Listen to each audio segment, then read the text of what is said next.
Sir నమస్కారం sir. నమస్తే. 'Kishkindhapuri' cinema ఎలా ఉంది సార్? ఇప్పుడు ఇది కూడా పెద్ద సెట్ ఏసి చాలా రకాలుగా హైప్ తీసుకొచ్చారు ప్రమోషన్స్ టైప్‌లో. ఎలా ఉంది సార్? హిట్టా పట్టా సార్ ఈ సినిమా? మనకి 'రాక్షసుడు' తర్వాత మళ్ళీ ఆ సేమ్ జానరాలో ఇద్దరు కూడా అంటే బెల్లంకొండ శ్రీనివాస్ గాని, అనుపమ పరమేశ్వరన్ గాని చేసిన సినిమా. ఇంతకుముందు 'భైరవం' ఒక మాదిరిగా ఇదయింది తప్ప పెద్దగా ఇది కాలేదు, ప్లస్ కాలేదు.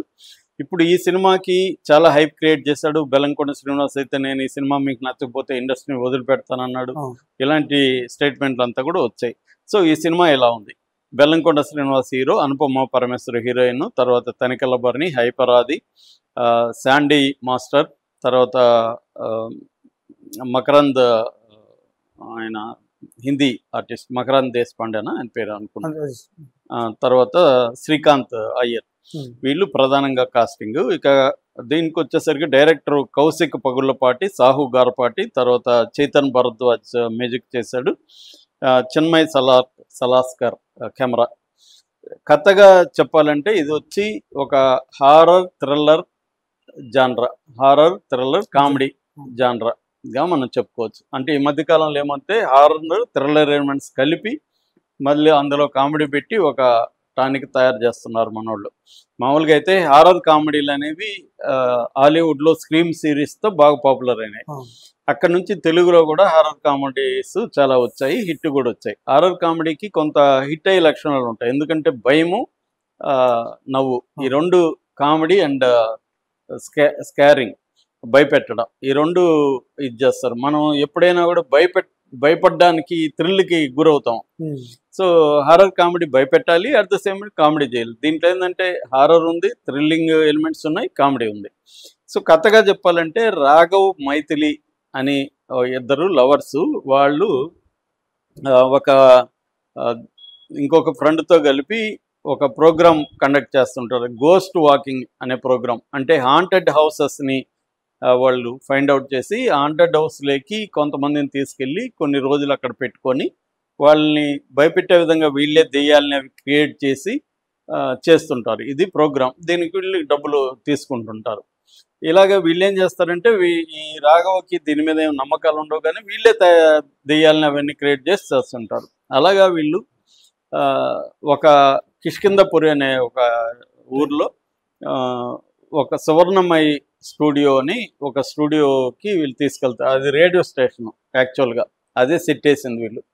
దాంట్లోకి వీళ్ళు, అది నిజానికి ఏంటంటే 1989లో క్లోజ్ అయి ఉంటుంది. ఆ క్లోజ్ అయిండే దాన్ని ఇప్పుడు మిగతా వాళ్ళు వద్దంటే కూడా వీళ్ళు వెళ్ళి ఆ తాళాలు పగలగొట్టి లోపలికి ఎంటర్ అవుతారు. 11 మంది మొత్తం. ఈ 11 మందిని అక్కడ రేడియోలో వాయిస్ వస్తుంది, మీరందరూ చనిపోబోతున్నారని. ఇతను ఏమేమి నమ్మడు. సో ఇక్కడ నుంచి ఏంటంటే నిజంగానే ముగ్గురు చనిపోతారు. ట్రైన్లో ఇద్దరు లోకో పైలట్స్ ఉంటారు, ట్రైన్ లోకో పైలట్స్ అంటారు వాళ్ళని. వాళ్ళిద్దరు అంటే ట్రైన్ డ్రైవర్స్, వాళ్ళిద్దరిని చంపడం, తర్వాత ఒక బిల్డింగ్ పై నుంచి ఇంకొక వ్యక్తి, ఇలాగ ముగ్గురు చనిపోయేసరికి ఒక్కసారిగా వీళ్ళ భయం స్టార్ట్ అవుతుంది. ఇప్పుడు ఒక లేడీ వాయిస్ కూడా వినపడుతుంది, నాకు ఇప్పుడు శక్తులు వచ్చాయి, నేను ఫ్రీ అయ్యాను, మిమ్మల్ని అంత చంపైపోతున్నాను. ఇప్పుడు ఒక చిన్న పాపని చంపడానికి ప్రయత్నిస్తుంటే ఇప్పుడు రాఘవ్కి ఇది అర్థమవుతుంది, ఖచ్చితంగా దెయ్యమే పనిచేస్తుందని. దాంతో ఇతను కాపాడడానికి ట్రై చేస్తుంటాడు. సో దీంట్లో మళ్ళీ విస్త్రవపుత్ర, వేదవతి అనే క్యారెక్టర్లు వస్తాయి. వీళ్ళ బ్యాక్ స్టోరీ వస్తుంది, అసలు ఎవరు వీళ్ళ, ఎందుకు ఇలా దెయ్యంగా మారింది, ఎందుకు చంపుతుంది, ఈ బ్యాక్ స్టోరీ అంతా ఫ్లాష్ బ్యాక్ వస్తుంది. ఇదంతా అర్థం చేసుకున్నాక దీన్ని ఎలా డీల్ చేశారు, వీళ్ళు బతికి బయటపడ్డారా లేదా, ఏం జరిగింది అనేది బేసిక్గా కథ. అంటే కథగా పెద్దగా లేదు. మామూలుగా హారర్ సినిమాల్లో కథలు పెద్దగా ఉండవు. ఇట్లాంటి ఒక చిన్న పాయింట్, ఒక లొకేషను, ఆ లొకేషన్లో జరిగే ఇది స్క్రీన్ ప్లే బ్యాక్డ్రాప్లోనే టెక్నికల్ అండ్ స్క్రీన్ ప్లే ఆర్టిస్టులు ఈ 3 అంశాల మీదనే నడుపుతారు. ఎక్కడైనా కూడా, హాలీవుడ్ అయినా ఎక్కడైనా కూడా ప్రధానంగా హారర్ సినిమాలకి ఇంతే ఉంటుంది. సో దీన్ని కూడా అలాగే సెట్ చేశారు. స్క్రీన్ ప్లే పరంగా ఏంటంటే ఓపెనింగే ఈ రేడియో స్టేషన్ని ఎవరైతే ఫౌండర్స్ ఉంటారో 5 మందిని ఈ దెయ్యం చంపడం అనే దగ్గర స్టార్ట్ అవుతుంది. దాంతో ఊరంతా భయపడి దాన్ని క్లోజ్ చేసేస్తారు అన్నమాట 89లో. తర్వాత ఇప్పుడు ఓపెన్ చేస్తే 39 ఇయర్స్ తర్వాత వీళ్ళు అక్కడికి వెళ్తారు. అక్కడ నుంచి జరుగుతుంది. సెకండ్ హాఫ్లో ఫ్లాష్ బ్యాక్ వస్తుంది. ఇది స్క్రీన్ ప్లే తీసుకున్నారు. అంటే ముందుగానే దాన్ని ఎస్టాబ్లిష్ చేశారు. దాని తర్వాత వీళ్ళు అక్కడికి వెళ్ళడం వల్ల ఆడియన్స్కి ముందు తెలుసు కాబట్టి ఆడియన్స్కి ఇప్పుడు వీళ్ళు ఎలాగా చనిపోతారా ఏంటి అన్న ఒక టెన్షన్ అయితే క్రియేట్ చేశారు. సో మామూలుగా మనకి హిచ్కాక్ ఫార్ములా ఉంటుంది థ్రిల్లర్లో. హిచ్కాక్ ఫార్ములా ఏంటంటే anticipating the anticipation of audience అంటారు. అంటే రైటర్ అనేవాడు ఇక్కడ ఆడియన్ ఏం యాంటిసిపేట్ చేస్తాడు అని మనం ముందే యాంటిసిపేట్ చేసి చెయ్యాలన్నమాట. ఇక్కడ 2 హిచ్కాక్ మెథడ్స్ ఏంటంటే 2 ఉంటాయి. ఒకటి ఆడియన్స్ని ఊహించినట్టుగా చేయడం. ఆడియన్స్ ఇక్కడ ఇది ఊహిస్తారు, దానికి అనుకూలంగానే చేయడం. అప్పుడు ఏమంత ఆడియన్స్ ఇగో సాటిస్ఫై అవుతుంది, అరే నేను ముందే ఊహించాను కరెక్ట్గా చేశాడని. రెండవది ఆడియన్స్ ఊహించకుండా చేయడం. అంటే వాడు ఇక్కడ ఏదో ఊహిస్తే ఇంకేదో జరుగుతుంది, అప్పుడు కూడా ఆడియన్కి థ్రిల్ వస్తుంది. ఈ 2 చేయాలంటాడు హిచ్కాక్. ఒకటే చేస్తే హర్ట్ అవుతాడు ఆడియన్. ప్రతిసారి నువ్వు వాడిని మోసం చేస్తున్నావు అంటే వాడికి ఈగో హర్ట్ అవుతుంది. సో ప్రతిసారి వాడు అనుకున్నట్టే చేస్తుంటే నీ మీద గౌరవం ఉండదు, నాకు ముందే తెలిసిపోయింది అని ఉంటుంది. సో ఈ రెండింటిని బ్యాలెన్స్ చేయమని హిచ్కాక్ చెప్తాడు అనమాట. సో ఆ పద్ధతిలో వీళ్ళు ట్రై చేశారు. రెండోది ఏంటంటే ఇలాంటి కొన్ని వందలు ఉన్నాయి వరల్డ్ వైడ్ సినిమాలు ఇలాంటిది. ఇక్కడ కొత్తగా ఉండేది ఏంటంటే రేడియో స్టేషను, ఆ రేడియో స్టేషన్లో ఫ్రీక్వెన్సీలు సౌండ్ ఇది ఉపయోగించుకోవడం కొత్తగా అనిపిస్తుంది మనకి. ఈ బ్యాక్డ్రాప్ కొత్తగా అనిపిస్తుంది, మిగతాంతా కొత్తగా ఏమీ లేదు. కాకపోతే ఏంటంటే భయపెట్టడం అక్కడెక్కడ మనం ఊహించని దగ్గర భయపెట్టిన సన్నివేశాలు అయితే ఉన్నాయన్నమాట. అదైతే స్క్రీన్ ప్లేలో ఆ ఇంట్రెస్ట్ క్రియేట్ చేశారు. సో ఫస్ట్ 10 నిమిషాలు చాలా బాగా వెళ్తుంది, ఆ తర్వాత నుంచి ఒక 20 నిమిషాలు డల్గా ఉంటుంది, ఏందో జరుగుతుంటుంది, ఏమరా జరుగుతుంది అనిపిస్తుంది. తర్వాత ఓవరాల్గా ఏంటంటే లాజిక్ గురించి కూడా హిచ్కాక్ ఒక మాట ఉంటుంది, when logic enters drama dies అంటాడు హిచ్కాక్. అంటే లాజిక్గా మనం ప్రతిదీ లాజికల్గా ఆలోచిస్తే డ్రామా రాదని. మన రాఘవేంద్రరావు దగ్గర నేను పనిచేసినప్పుడు కూడా ఆయన ఈ మాట అంటుండేవాడు లొకేషన్లో. వ్యాన్ ఆయనకి లాజిక్ మేమేమన్నా లాజికల్ కోసం ట్రై చేస్తుంటే ఈ మైక్లో అరిసేవాడు, when logic enters drama dies, మీరు వదిలేయండి అనేసి.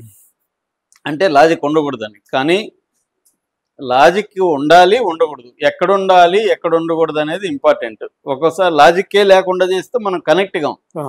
సో డ్రామా అంత డ్రామా ఎమోషనల్ ఇంపాక్ట్ వస్తున్న దగ్గర మనం లాజిక్ ఎతకం.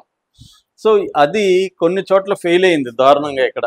అంటే ఫర్ ఎగ్జాంపుల్ ప్రతి చోట వీళ్ళు ముందుగానే లొకేషన్ ఫిక్స్ చేసి అక్కడ వీళ్ళు సెట్ చేస్తారు భయపెట్టేది. మరి దీని గురించి ఎందుకు ముందుగా వీళ్ళు రీసెర్చ్ చేయలేదు అనే దగ్గర ఎక్కడ మనకి చెప్పలేదు అనమాట. అందుకని ఐపరాజి దగ్గర ఒక మాట చెప్పించారు, హారర్లో లాజిక్ ఏంట్రా అని. అంటే మనకి చెప్పడం అది హారర్లో లాజిక్ ఏంట్రా మీరు ఎతికేదని. కానీ హారర్లో కూడా లాజిక్లు కొన్ని చోట్ల అవసరం, అది లేకపోతే మనం కనెక్ట్ కాం. అది ఇక్కడ మిస్ అయింది. అట్లాగే భయపెట్టడం సంబంధించి కూడా ఈ స్క్రీన్ ప్లేలో ఇంట్రెస్ట్ క్రియేట్ చేయకుండా సౌండ్తో భయపెట్టడానికే ఎక్కువ ట్రై చేశారు. అది కొన్ని చోట్ల వర్కౌట్ అయింది కానీ అన్ని చోట్ల వర్కౌట్ అవ్వాలి. మనకి ప్రతి చోట సౌండ్తో భయపెడుతుంటే అక్కడేమి లేకుండా మనం కనెక్ట్ కాం, ఇన్వాల్వ్ కాం, ఆ ప్రాబ్లం కనబడుతుంది.